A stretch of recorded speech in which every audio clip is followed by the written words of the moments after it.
아름다운 중보자라는 말씀의 제목으로 하나님의 말씀 전하겠습니다. 아름다운 중보자.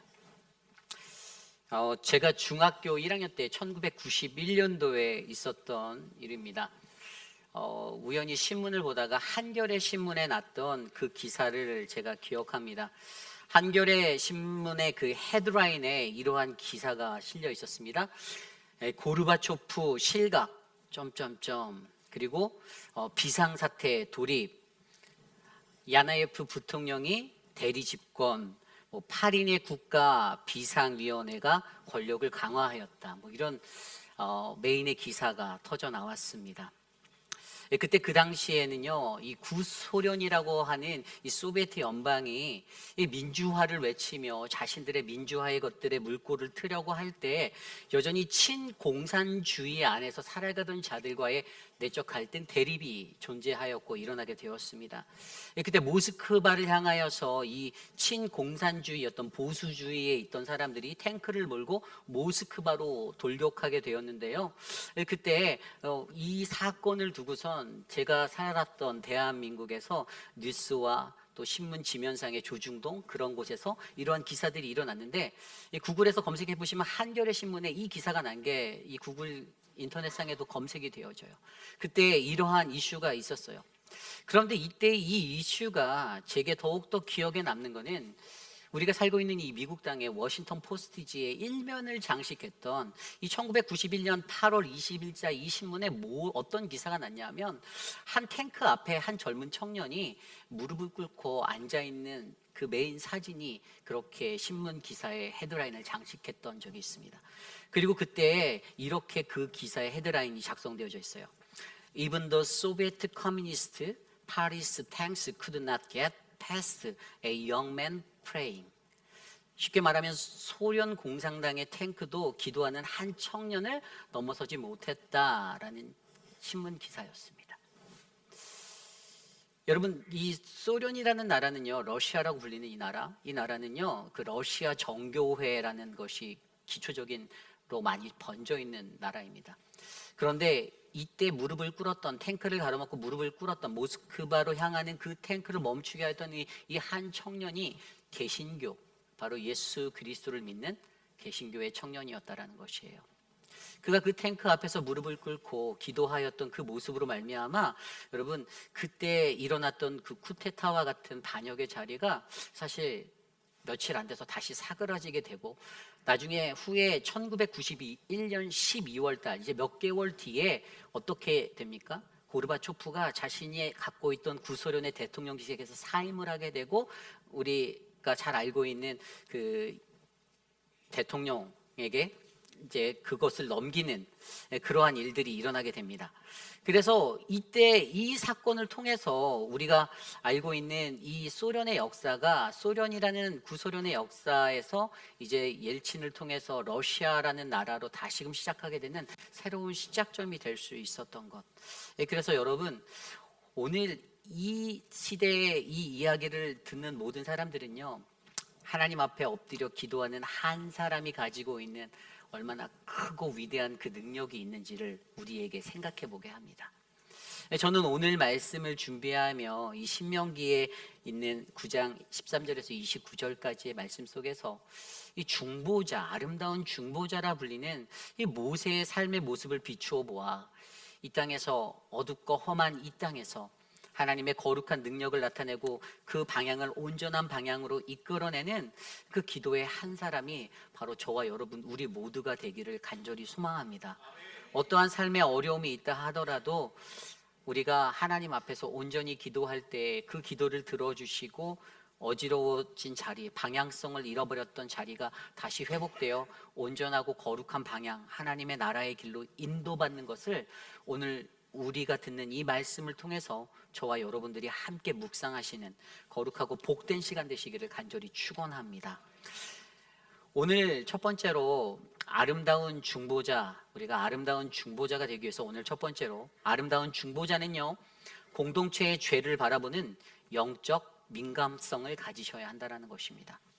아름다운 중보자는 공동체의 죄를 바라보는 영적 민감성을 가져야 한다. 오늘 우리가 읽은 신명기 9장 말씀이 시작하며 이 9장 13절에 이르러서 선포되어지는 말씀, 정확히 말하면 13절로부터 17절까지의 말씀을 통하여서 모세가 가지고 있었던 이 영적 민감성의 세 가지 모습을 우리에게 보여주고 있어요. 모세가 어떠한 영적 민감성을 가졌길래 하나님이 그를 중보자로 사용하시고 이끌어 가셨는지 우리가 말씀을 통해 바라보기 원합니다. 오늘 말씀 13절입니다. 여호와께서 또 내게 말씀하여 이르시되 내가 이 백성을 보았노라. 보라, 이는 목이 곧은 백성이니라. 아멘. 첫 번째로 모세가 가지고 있던 영적 민감성의 모습은요, 하나님의 음성을 듣는 자라는 것입니다. 하나님의 음성을 듣는 자. 여러분, 영적 민감성의 가장 기초가 되는 것은요, 내가 하나님과 소통하느냐, 교통하는가, 내가 하나님의 음성을 민감히 들을 수 있는가, 없는가의 자리라는 것입니다.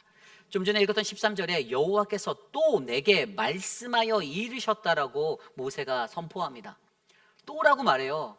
무슨 말이죠? 모세는 날마다 하나님과 소통하고 하나님과 대화하고 하나님의 음성을 듣고 움직였던 사람입니다. 믿으십니까? 모세가 처음 부르심을 받았던 때가 출애굽기 2장에 기록되어져 있습니다. 그때 애구방이 죽고 여호와는 억압받은 자기의 백성들의 호소를 들어서 그래서 아브라함과 이삭과 야곱과 맺은 언약을 기억하셨더라고 출애굽기 2장에 기록되어져 있어요. 하나님께서는요, 그분의 나라와 그분의 민족과 그분의 백성과 맺은 언약을 기억하시고 그 백성들의 작은 신음에도 귀 기울여 응답하시는 하나님이십니다. 그리고 하나님이 그때에 그것을 기억하셨기 때문에 뭐라고 나오냐면 그때에 그래서 모세를 부르신 하나님으로 성경은 기록하고 있습니다. 모세가 부르심을 받게 돼요. 애굽에서 노역 중에 종살이를 하며 고난받고 있는 그러한 하나님의 백성이 그들이 고통스러워하고 힘겨워하고 애통해하는 그들의 그 목소리, 그 음성을 하늘에서 듣고 하나님이 모세라는 한 사람을 부르셔서 그에게 사명을 주시고 출애굽의 역사를 이루기를 원하셨다라는 것입니다. 그 이후로 어떻게 됩니까? 모세를 부르실 때 호렙산에서 하나님의 음성을 통해서 그에게 나타나신 그 계시로 떨기나무 가시에서 활활 타오르는 꺼지지 아니하는 그 불로 임하신 하나님이 그를 부르셨을 때 모세는 자신이 없어서 하나님, 나는 말주변도 없고요, 나는 그렇게 말 잘하는 사람도 아니에요, 저 리더십도 없어요, 저 못하겠어요 라고 거절하였지만 하나님의 강력한 그 부르심 앞에 순종하고 순복하여 나아갔던 그는 그 이후로 그가 하는 모든 리더십의 자리에서 하나님의 음성을 듣기 위해 부단히도 노력했던 인물입니다. 그래서 그가 가는 곳곳마다 바로 왕 앞에 나아갔을 때에도 10번의 재앙을 선포함에도 하나님의 음성을 듣고 그 말씀대로 선포하였고, 그 백성을 이끌고 홍해를 건너갈 때에도 하나님의 음성을 듣고 자신의 팔을 뻗어 지팡이를 뻗어 홍해를 갈라지게 하는 그 역사를 경험하게 되었고, 광야로 나와 40년의 시간을 헤매는 그 시간 속에서도 가라면 가라는 하나님의 그 구름의 사인을 보고 또 하나님의 음성을 듣고 그들의 발걸음으로 옮겨가며 하나님 앞에 살았던 인생이 바로 모세의 인생이었습니다. 이러한 모세의 인생, 하나님의 음성을 듣기에 충만하였던 그 인생, 저는 오늘 이곳에 계신 저와 여러분의 삶에도 이 하나님의 음성 듣는 그 아름다운 은혜가 넘치기를 기도드립니다. 하나님의 음성을 어떻게 하면 잘 들을 수 있을까, 이런 고민을 할 수가 있겠죠? 그죠? 어떻게 하면 잘 들을 수 있을까요? 귓밥을 파면 될까요? 아니에요. 하나님의 음성을 잘 듣기 위해서, 이것은 아무에게나 하나님이 주시는 것은 아닌데 하나님의 음성을 듣기 위해 내가 노력해야 되는 부분들이 반드시 필요합니다. 그래서 우리가 잘 알고 있는 사무엘상 3장의 사무엘의 이야기도 잘 아시잖아요. 엘리 제사장과 사무엘을 부르신 하나님, 그런데 그들이 눈치채지 못했어요. 사무엘이 그 음성을 듣고 뛰어갔더니 엘리 제사장, 당신이 나를 부르셨냐라고 뛰어갔더니 엘리 제사장은 아니다, 가서 잠이나 자라, 너 뭐하니? 첫 번째, 두 번째, 세 번째에 가서야 그제서야 저 소년을 사무엘을 부르는 이가 하나님이시구나. 그러면 그에게 어떻게 해야 되는지 가르쳐줬죠. 어떻게 하려고 했습니까? 하나님께 주님, 내가 여기 있습니다, 주의 종이 듣겠습니다라고 대답하라고 그 방법을 가르쳐 주었어요. 하나님의 음성에 반응하라는 것이죠. 응답하라는 것입니다. 하나님, 내가 여기 있습니다. 하나님의 말씀을 듣고, 하나님, 내가 여기 있습니다. 제가 듣겠습니다. 주의 종에게 말씀하옵소서. 하나님의 말씀, 그 음성을 듣기 위해 노력해야 되는 자들이 반드시 가져야 하는 모습이 바로 이 하나님의 음성 듣기인 줄 믿습니다. 그래서 오늘 저와 여러분들에게도 이 모세가 보인 영적 민감성의 첫 번째 단계, 하나님의 음성 듣기를 우리가 훈련받으시길 바라요. 하나님의 음성을 듣기를 원하십니까? 하나님, 주의 종이 여기 있습니다. 말씀하옵소서, 내게 말씀하옵소서라고 겸손히 하나님의 말씀을 받는 저와 여러분, 우리 모두가 되시기를 소망합니다. 그리고 그 다음 단계가 하나님의 음성을 듣는 것을 멈추지 않았어요. 두 번째 단계가 뭐냐면요, 두 번째 단계는 현상을 보고 영적인 의미를 이해하는 단계로 나아가야 되는 거예요. 하나님의 음성을 들었다라면 거기서 멈추지 않고 이 영적인 현상의 그 모든 것들의 의미를 해석할 수 있는 그 능력으로 나아가야 되는데, 15절 16절에 이렇게 나와 있습니다. 오늘 말씀 15절에 내가 돌이켜 산에서 내려오는데 산에는 불이 붙었고 언약의 두 돌판은 내 두 손에 있었느니라. 16절입니다. 내가 본즉 너희가 너희의 하나님 여호와께 범죄하여 자기를 위하여 송아지를 부어 만들어서 여호와께서 명령하신 돌을 빨리 떠났기로. 아멘. 이 두 번째 능력치는요, 바로 현상을 보고 그 영적인 의미를 이해하는 건데, 분명히 보면요, 모세가 돌이켜서 산을 내려오는데 산에 불이 붙어 있는 것을 그의 눈으로 목격하였습니다. 세상에서 가장 재밌는 것이 불구경입니다, 그죠? 근데 산에 불이 났으니 얼마나 신이 났겠어요. 근데 산에 불이 났다는 게 뭐 산이 활활 타는 이런 게 아니었어요. 여러분, 성경에서 불이 의미하는 것이 무엇이죠? 성령의 임재, 하나님의 임재, 그분의 임재하심입니다. 이게 뭐냐 하면, 하나님의 음성을 들었다라면 그 들은 자리에서 멈추면 안 되고요, 성령님이 나와 함께 하시고 이곳에 임재해 계신다라는 이 삶의 현상들을 깨달으셔야만 돼요. 이게 성령님의 운행하심이에요. 하나님의 영권이에요. 그분의 능력이에요. 그의 권능이에요. 그래서 그것들을 느끼는 겁니다. 산에서 불이 타오르는데 모세가 산에서 불이 꺼지지 않는 불, 이 불에 관한 경험이 있었잖아요. 이미 가시떨기나무에서 사그라들지 않는 불로 하나님의 현현 계시를 마주하였던 모세가 돌판을 들고 내려오는데 산의 불을 보이고 나서 무엇이 느꼈을까요? 하나님이 여기 계시는구나, 하나님 지금 나에게 무언가를 말씀하시구나라고 영적으로 받아들이기 시작했다는 거예요. 그래서 자기의 팔을 들여다보니까 뭐라고요? 언약의 두 돌판은 내 두 손에 있었다. 이 하나님이 주셨던 십계명의 두 돌판이 보이는 거예요. 하나님의 언약이 생각나는 겁니다. 하나님과 하나님 사랑, 이웃 사랑, 1계명부터 4계명까지 하나님 사랑에 대해서, 5계명부터 10계명까지 이웃 사랑에 관해서 약속하여 주시고 말씀하여 주신 그 돌판이 내게 보이는데 어떻게 되죠? 이 영적으로 이 현상들을 보고 이해했더니 그 다음 세 번째 단계로 나가게 되는 거예요. 그게 뭐냐 하면 바로 죄가 보이는 거예요. 죄가 보이는 거예요. 그랬더니 어떤 걸 보입니까? 저 멀리서, 저 산 아래에서 이스라엘 백성들이 그냥 팔짝팔짝 뛰어다니면서 금송아지 앞에 뛰어다니는 모습이 눈에 들어오는 거예요. 영적으로 깨어있더니 하나님의 음성을 듣고 민감해서 깨어서 하나님이 주시는 그 임재하심을 경험하고 그 내게 주신 말씀을 생각하고 약속을 되돌아보니, 그리고 정신 차리고 마을을 내려다보니 저 산 아래 마을에서 흥청망청 뛰어다니는, 죄 가운데 막 날아다니는 그 이스라엘 백성들이 눈에 들어오는 겁니다. 얼마나 가슴이 아팠을까요? 그래서 세 번째 단계가 뭐냐 하면요, 세 번째 단계는 바로 이 죄를 향한 반응을 해야 한다라는 단계로 나아가는 거예요. 죄를 향한 반응을 해라. 이게 오늘 말씀 17절입니다. 내가 그 두 돌판을 내 두 손으로 들어 던져 너희의 목전에서 깨뜨렸노라. 아멘. 아니 뭐 여러분들 보고 들고 있는 뭐 짠돌을 던져라 이런 게 아니에요. 이게 뭐 화를 내서 막 승질 내면서 막 너 왜 그랬어 하면서 뭐 돌판을 이게 아니라, 모세가요 마음속에서 어떠한 갈등이 일어났을까요?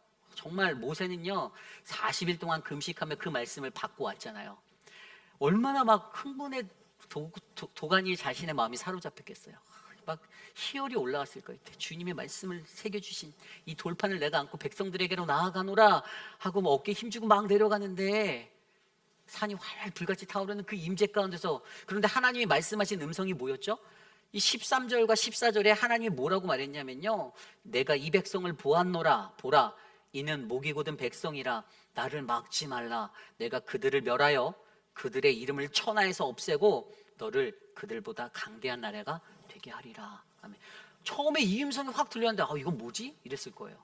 아니 내가 40일 동안 금식해서 하나님의 그 말씀을 받고 십계명을 받아 내려갔는데 하나님 갑자기 뜬금없이 왜 이 말을 하는 거야? 충격이었을 거라고요. 그리고 나서 그 불이 타는 활활 타는 그 산 가운데서 자신이 들고 있는 돌판을 바라보며 마음을 가다듬고 성령의 임재하신 가운데 눈을 들어 산 아래를 내려다보니 죄 가운데 범하고 있는 그들의 죄가, 인류의 죄가 그의 눈에 들어오는 거예요. 여러분, 이런 영적 민감성이 저와 여러분에게 있기를 원합니다. 여러분, 하나님의 입장에서도요, 이 말씀하는 게 쉬웠을까요? 잘 생각해 보십시오. 좀 전에 읽었던 그 말씀은요, 이스라엘 백성의 진멸에 관한 이야기예요. 내가 너희와 했던 언약 깨뜨리고, 야 모세야, 내가 너를 들어서 새로운 나라, 강대한 나라 내가 더 크게 만들어 줄게. 여러분, 모세가요 이 말을 듣고 어떤 갈등이 찾아왔을 것 같습니까? 모세가 인지했던 하나님은 언약의 하나님이에요. 언약의 하나님은 뭐죠? 언약이란 단어는 히브리어 베리트. 이거는요, 제물로 드려지는 그 제단의 짐승을 갈라놓아서 거기 가운데로 지나가게 하면 서로 약조하는 거예요.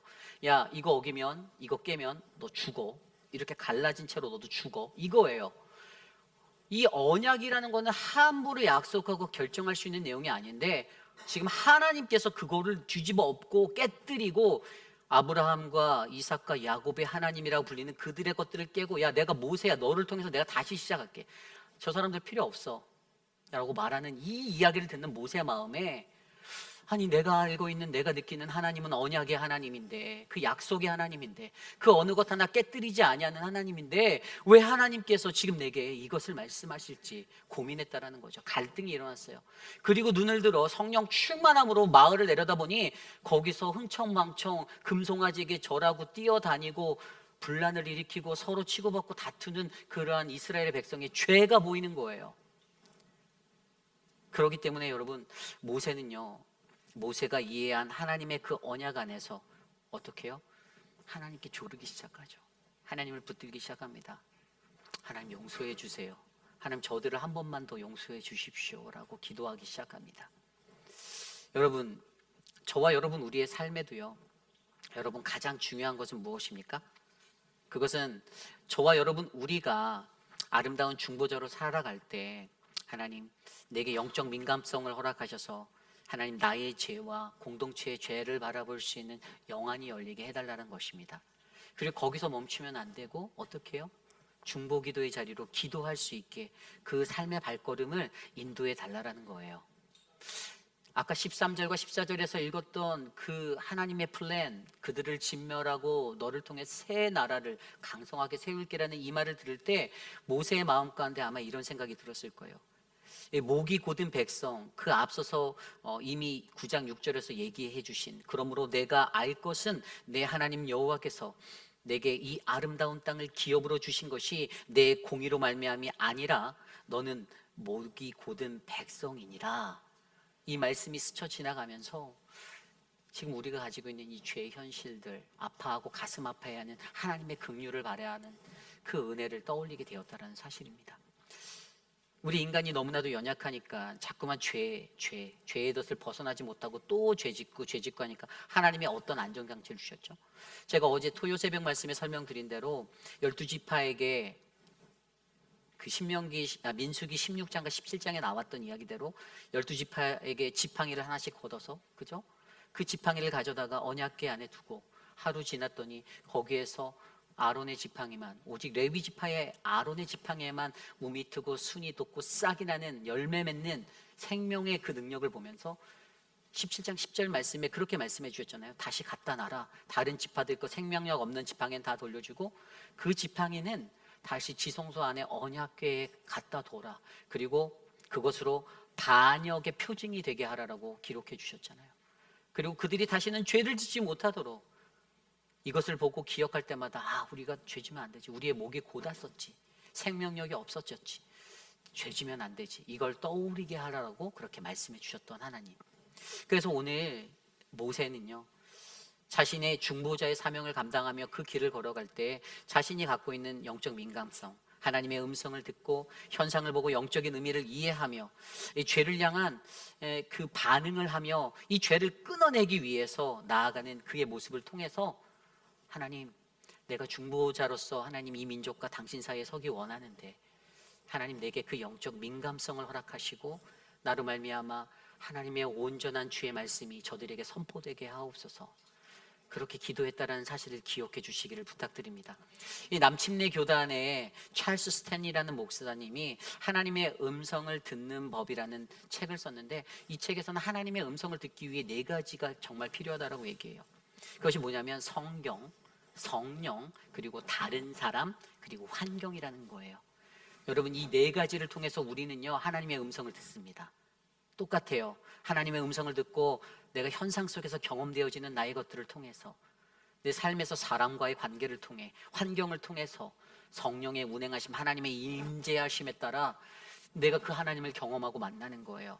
그러면서 하나님의 음성을 듣는 거예요. 그래서 내가 어떻게 살아가야 할지 그 나침반을 옮기는 거예요.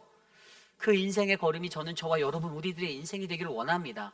우리가 잘 아는 달라스 윌라드 목사님도 그가 썼던 책 중에 하나님의 음성이라는 책 가운데서 뭐라고 말을 하냐면 이 정말로 그리스도인의 가장 성숙한 자리가 필요한데 가장 성숙한 신앙의 자리는 창조주 하나님과의 인격적인 관계를 꾸준하게 쌓아가는 거라고 말합니다. 이 인티머시한 거, 이게 뭐죠? 하나님과의 관계가 더욱더 깊어만 가는 거. 그래서 하나님의 그 친절한 가르침에 하나님의 말씀에 내가 귀 기울여서 듣고 내 삶의 소망에 확신을 가지고 내가 살아갈 때 우리는 어떻게 해요? 언제 어디서든지 하나님이 인도하시고 역사하심을 경험할 수 있다고 말합니다. 여러분, 저와 여러분들의 삶 가운데 이러한 은혜가 넘치기를 기도드립니다. 우리 회입비라는 장로교회에 이 성령 충만한, 그래서 우리가 영적으로 민감하여 하나님의 음성을 바르게 듣고 우리의 공동체의 죄를, 나의 죄를 바라보아 하나님 앞에 기도하며 나아가는 은혜가 가득하길 기도드립니다. 이것이 오늘 말씀의 첫 번째 아름다운 중보자. 아름다운 중보자는 공동체의 죄를 바라보는 영적 민감성을 가져야 합니다.입니다. 오늘 마지막으로 2번째 아름다운 중보자. 아름다운 중보자는요, 죄 사함을 위한 중보 기도의 능력으로 살아가야만 합니다. 아름다운 중보자는 죄 사함을 위한 중보 기도의 능력으로 살아가야만 합니다. 오늘 말씀 18절 이후의 말씀입니다. 18절입니다. 그리고 내가 전과 같이 40주 40야를 여호와 앞에 엎드려서 떡도 먹지 아니하고 물도 마시지 아니하였으니 이는 너희가 여호와의 목전에 악을 행하여 그를 경노하게 하여 크게 죄를 지었음이니라. 아멘. 그 눈에 보였던 그 현상들 가운데 이스라엘 백성들의 난무한 우상 숭배의 죄성을 바라보고 자신의 죄를 생각한 모세가 하나님 앞에 가장 먼저 하였던 것은요, 18절에 읽었던 대로 40주 40야를 여호와 앞에 엎드렸다라는 것이에요. 여호와 앞에 엎드렸다. 그렇다면 우리는 이러한 질문을 스스로에게 던져야 합니다. 우리 공동체에 내 삶에 일어나는 모든 문제 앞에서 나는 하나님 앞에 40주 40야를 엎드릴 수 있는가? 여러분들 엎드리실 수 있습니까? 40주 40야를 엎드린 게 그냥이 아니에요. 이게 패스팅, 금식한 거거든요. 금식했던 거예요. 식음을 전폐하고 하나님 앞에 엎드렸어요.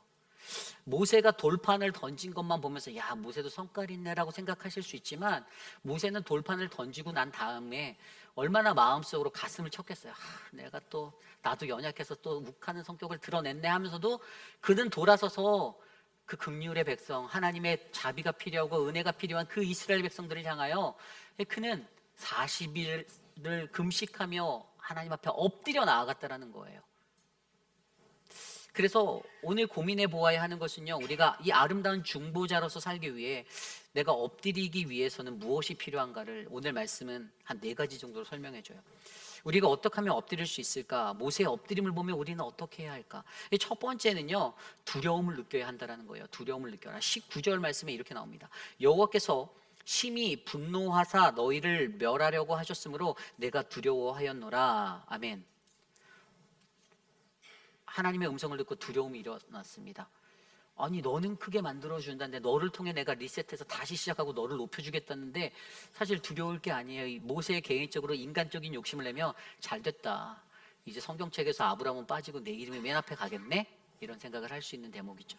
그런데 모세가 그 자리에서 그러한 생각을 하지 않고 두려워하였어요. 하나님을 두려이 여겼습니다. 하나님 안 돼요. 하나님 하면서 간구하기 시작합니다. 여러분, 우리는요, 우리의 삶 속에 이러한 두려움이 일어나야 합니다. 하나님을 두려이 여기셔야 합니다. 하나님을 만만히 보시면 안 돼요. 하나님을 사랑의 하나님만으로 포장해서도 안 됩니다. 하나님은 사랑의 하나님 맞지만 그 사랑은 항상 공의를 담고 있는 하나님, 반드시 심판하시는 하나님이라는 거예요.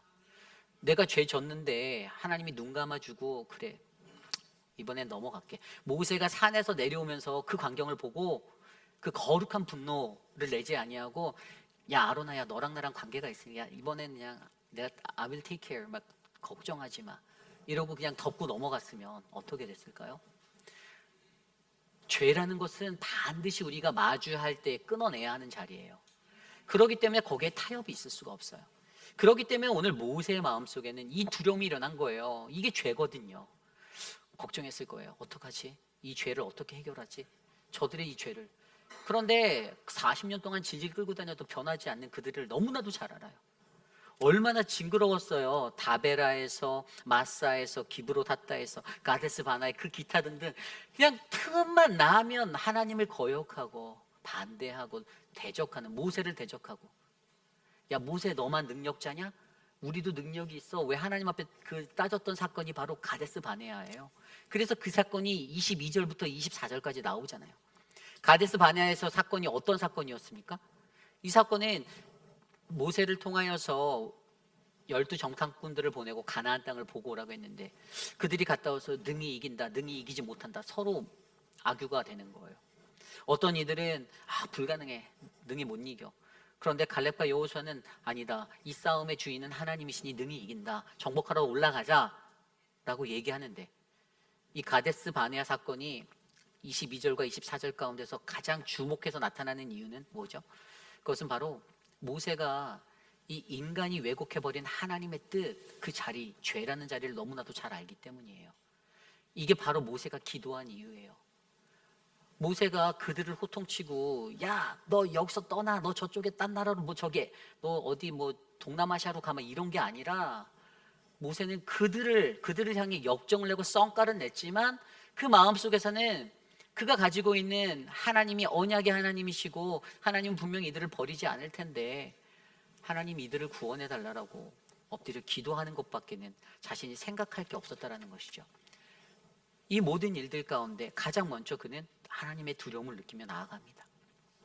그리고 여기서 멈추지 않았습니다. 그가 그리고 엎드릴 수 있었던 그 두 번째 모습이 바로 기도했다라는 거예요. 좀 전에 읽었던 19절, 그 19절 후반전에 보면요, 내가 두려워하였노라. 그러나 여호와께서 그때에도 내 말을 들으셨고, 아멘. 그때에도 내 말을 들으셨다. 뭐죠? 모세가 기도했다라는 거예요. 기도했다. 모세가 기도했어요. 하나님께. 하나님, 이 상황 어떡하죠? 돌판 던지고 나서 마음은 참 서운한데, 좀 뭔가 착잡하고 뭔가 잘못한 것 같기도 한데라는 죄책감도 들면서 하나님께 붙잡고 기도했더니, 하나님 이거 어떡합니까? 하나님 저 사람들 어떻게 해야 되죠? 저렇게 놔두면 다 지옥 갈 것 같은데 어떡하죠? 하나님 앞에 기도했다라는 겁니다. 그리고 나서 여기서 멈추지 않았습니다. 그렇게 기도를 한 그때 어떠한 경험이 나옵니까? 중보기도의 능력을 경험하게 되죠. 그게 그 뒤의 말씀입니다. 그때도 내 말을 들으셨고, 20절에도 여호와께서 또 아론에게 진노하사 그를 멸하려 하셨으므로 내가 그때에도 아론을 위하여 기도하고. 아멘. 무슨 의미예요? 여러분, 반복적인 것들이, 이미 경험되어졌던 반복적인 것들이 이 지속성을 가지고 그의 삶에 배겨져 있는 것을 볼 수가 있어요. 거룩한 습성으로 돼서 어떤 위기적인 상황 가운데 하나님 앞에 기도하고 간구하고 중보할 때에 하나님이 이루어 주시고 해결하여 주신 그 능력을 그는 맛보았습니다. 그러니까 중보기도의 능력을 경험하는 일들이 그에게 또 일어나는 거예요. 그래서 무슨 일만 터지면 하나님 앞에 기도하는 자리로 나아가는 거죠. 그리고 여기서 멈추지 않습니다. 그렇게 기도했더니 마지막에 21절에 뭐라고 나왔습니까? 너희의 죄 곧 너희가 만든 송아지를 가져다가 불살라 찢고 티끌같이 가늘게 갈아 그 가루를 산에서 흘러내리는 시내에 뿌렸느니라. 아멘. 하나님의 용서하심을 경험하게 됩니다. 하나님이 용서하여 주시는 거예요. 하나님 마음을 돌이켜 주셨어요. 다시 한번 긍휼과 은혜를 베풀어 주십니다. 그것들을 모세가 경험하였어요. 그래서 여러분, 두려움을 느끼고 기도하고 중보기도의 능력을 경험하는 것, 그래서 하나님의 용서를 경험하는 것, 이것을 아는 자만이 하나님 앞에 엎드릴 수 있는 사람이 된다는 것을 오늘 말씀은 전해주는 거예요. 여러분들은 여러분들의 삶에 어떤 문제가 터질 때 어떻게 대처하십니까? 112, 119에다 전화하듯이 전화를 드시나요? 아니면 가장 먼저 하나님 앞에 나와 엎드려 기도하십니까? 이 문제와 환경 가운데 하나님이 내게 무엇을 말씀하시는지 여러분 기도 먼저 하시는 분들이 되시기를 간절히 기도합니다. 여러분, 근데 아까 말씀드린 대로 그의 마음속에 이 기도가 일어났던 것은 가데스 바네아라는 그들이 오리지널리 가지고 있었던 인간이 갖고 있는 이 원죄적인 늘 하나님 앞에 불순종하고 불복하는 모습들 때문이라는 것을 모세가 너무나도 잘 아니까 더 기도하게 되었던 거예요. 그래서 25절과 나머지 말씀 가운데 모세가 다시 한번 그 백성을 향하여 위로하며 기도하고 나아가는 장면이 나옵니다. 모세가 무엇을 기도합니까? 모세가 오늘 말씀 26절에서도 주여 주의 기업을 멸하지 말아달라고 기업합니다. 이스라엘을 향하여 주의 기업이라고 말해요. 주의 기업, 히브리어 세굴라, 뭐죠? 주인에게 왕이 가진 것 중에 가장 귀하고 보배스러운 그 보물. 하나님, 당신의 보물 아니에요. 우리들이 당신의 보물 아닙니까? 그러니까 멸하지 말아주세요라고 애원하는 겁니다. 그리고 두 번째로 주의 종 믿음의 선조들을 보고 이 백성의 완악함과 악과 죄를 보지 말아달라고 27절에 아브라함과 이삭과 야곱을 생각하며 좀 용서해달라고 간구하고 있습니다. 그렇게 기도했더니 하나님께서 결국에 그들에게 은혜를 베풀어 주시죠. 여러분, 이것이 중보 기도자가 가지고 있는 은혜이고 능력의 자리입니다. 모세는 이것을 알았어요. 모세가 아름다운 중보자로 설 수 있었던 것은요, 바로 이 죄 사함을 해주시는 하나님을 알았거든요. 그 언약의 하나님을 알았거든요. 그래서 중보 기도의 능력으로 살아가야 한다는 것을 자신의 삶의 마음판에 새겨 어떠한 일들이 일어날 때든지 항상 그러한 모습으로 하나님을 두려워하고 기도하며 중보 기도의 능력을 경험하고 하나님의 용서를 경험하는 그 은혜의 자리에 섰었거든요. 저는 이 은혜의 모습이 저와 여러분 우리들 안에 충만하기를 간절히 기도드립니다. 여러분, 하나님은 우리에게 말씀하십니다. 뭐라고 말씀하십니까? 나는 너희를 위하여 기도하기를 쉬는 죄를 여호와 앞에 결탄코 범하지 아니하고. 사무엘상 12장 23절 말씀. 사무엘이 기도를 중단하는 것, 죄, 이것을 범하지 않게 해달라고 사무엘이 고백하며 나아갑니다. 여러분, 기도를 멈춘 그 죄를 범하지 않는 우리들이 되기 원합니다. 무엇을 위해서 기도하시렵니까? 내 미래를 위해서? 주님, 내 길이 활짝 열리기 원합니다. 주님, 내가 그냥 탄탄델러로 8차선의 아스팔트 도로를 달려가고 싶은데 하나님 아시죠? 이게 아니라 오늘 첫 번째 띠임과 두 번째 띠임에서 보여주는 게 다 죄예요, 죄.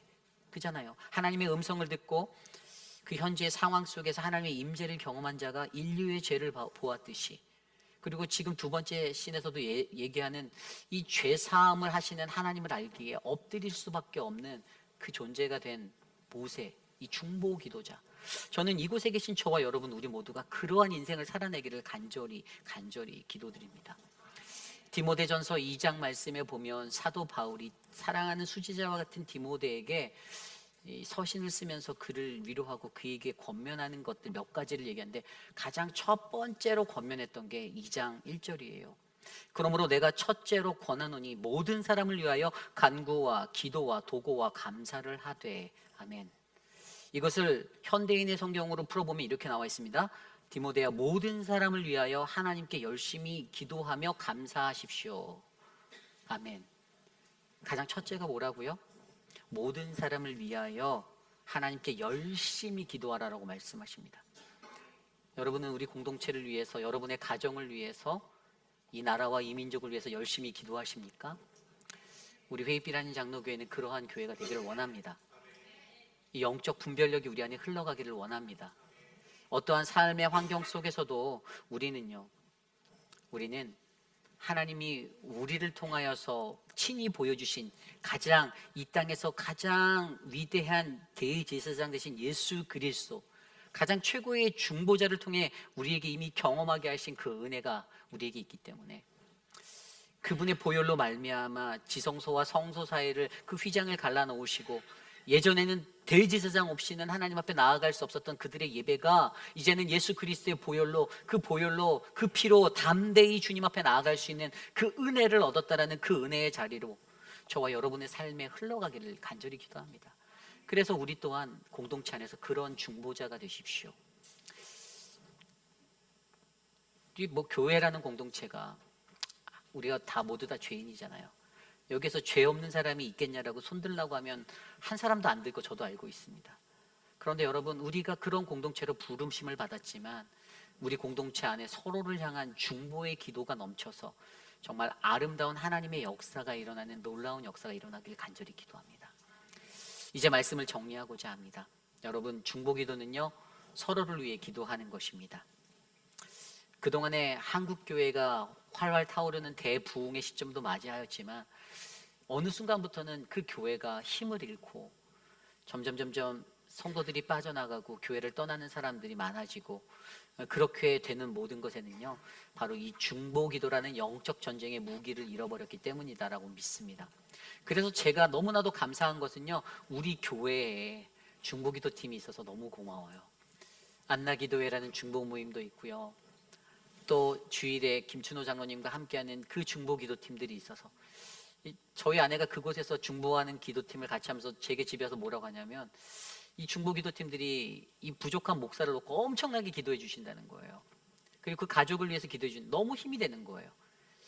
어떤 사람은 저 목사 깎아내리기 위해서 막 여러 가지 말로 휩싸고 돌아다니는, 동네방네 회의비를 돌아다니시는 분들도 계시겠지만, 어떤 분들은 저 목회자들이 하나님의 뜻에 맞는 목회자가 되어 이 교회를 잘 이끌도록 해달라고, 제발 하나님 저들에게 신령한 영을 달라고 기도하는 핵심적인 사람들이 계시니까 어떻게 됩니까? 목사들이 열심히 할 수밖에 없는 거죠. 그 기도 때문에 힘을 내는 겁니다. 주저앉고 싶을 때도 있고, 여러분 솔직하게 말씀드려서 왜 이렇게 혼미할까라는 그 생각이 드는, 정말 그런 마음이 들다가도 그래도 어쩔 수 없잖아라고 포기하게 되는 제 자신을 바라보게 돼요. 근데 여러분, 저는 모세의 마음을 충분히 이해합니다. 저 돌판을 집어 던진 모세의 마음이 사실 제 마음이거든요. 수십 번이 아니라 수천 번도 더 던졌을 것 같아요. 근데도 하나님이 그렇게 은혜를 주시는 이유는 이곳에 회의빌 한인 장로교회는 이 교회가 반드시 감당해야 될 사명이 있다는 거죠. 여러분들을 통해서 하나님이 일하기 원하세요. 아름다운 중보자로 이 교회가 되길 원합니다. 세상에 수많은 교회가 회의빌에도 열 몇 개의 교회가 있어요. 여러분, 그 수많은 교회 중에 저는 다 똑같지 않다라고 봐요. 저희 교회는 하나님의 말씀대로 하나님의 능력을 얻어 담대히 예수 그리스도께로 나아가는 믿음의 교회가 될 거라 확신합니다. 조금은 어려울지도 몰라요. 힘들지도 몰라요. 아플 거예요. 상처를 누르는 것 같을 거예요. 내 자아가 깨지지 않으면, 내가 변화되지 않으면, 내가 거듭나지 않으면 안 될 수도 있어요. 근데 저도 너무 잘 알아요. 내 힘으로 안 된다는 거 저도 너무 잘 압니다. 무슨 제가 예수님도 아니고 하나님 앞에 못해서, 하나님 저 못해요. 안 돼요. 아무리 말해도 안 돼요. 아무리 선포해도 안 돼요. 저 능력 없나 봐요. 이게 제게 돌아오는 피드백이에요. 그런데도 다시 힘을 내는 이유는 여전히 저를 위해서 기도하는 수많은 영혼들이, 수많은 직분자들이, 수많은 중보기도자들이 있다는 사실에 감사하다라는 것이죠. 그러므로 여러분, 저와 여러분 모두가 그러한 은혜에 서기 원합니다. 우리 교회를 통해서 죄가 보이니 기도해야 한다라는 그 결론에 이르러서 같이 기도하자고요. 힘을 내자고요. 우리의 환경 가운데 어떤 사람이 소란을 일으켜서 시끄럽죠. 머리가 아프죠. 또 마음도 힘들죠. 그냥 하나님께 맡기고 기도하는 것밖에 답이 없는 것 같아요. 같이 기도하는 우리 모두가 되기를 소망합니다. 그래서 오늘 이 시간에 그러한 마음으로 함께 찬양하기 원합니다. 모두 자리에서 일어나 찬양할 때 하나님이 우리에게 주시는 그 은혜, 하나님, 누군가가 지쳐있는 나를 위해 기도하고 있으면 감사합니다. 하나님, 나를 붙잡아 주십시오. 도와주십시오. 함께 기도합니다. 당신이 지쳐서 기도할 수 없고, 당신이 지쳐서 기도할 수 없고 눈물이 빗물처럼 흘러내릴 때 주님이 나시네 당신의 약함이 사랑으로 돌봐주시네. 누군가 널 위하여 누군가 널 위하여 누군가 기도하고 있습니다. 누군가 기도하네. 내가 홀로 외로울 때 홀로 외로워서 마음이 무너질 때 누군가 널 위해 기도하네. 당신이 외로이 홀로 남았을 때 당신이 외로이 홀로 남아 당신은 누구에게 위로를 받으십니까? 당신이 누구에게 위로를 주님은 아십니다. 주님은 아시네 당신의 마음이 그대 홀로 잊지 못하니 조용히 그대 위해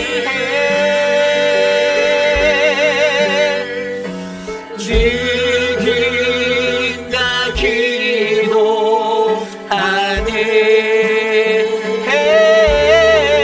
내가 홀로 외로워서 마음이 무너질 때 누군가 널 위해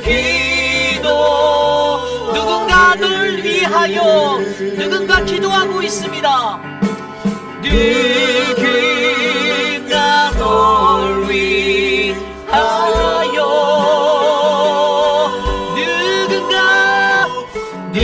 누군가 기도하네.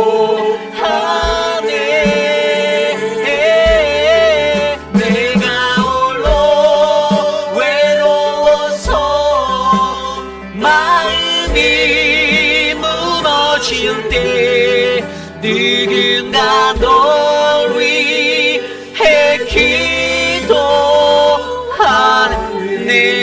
내가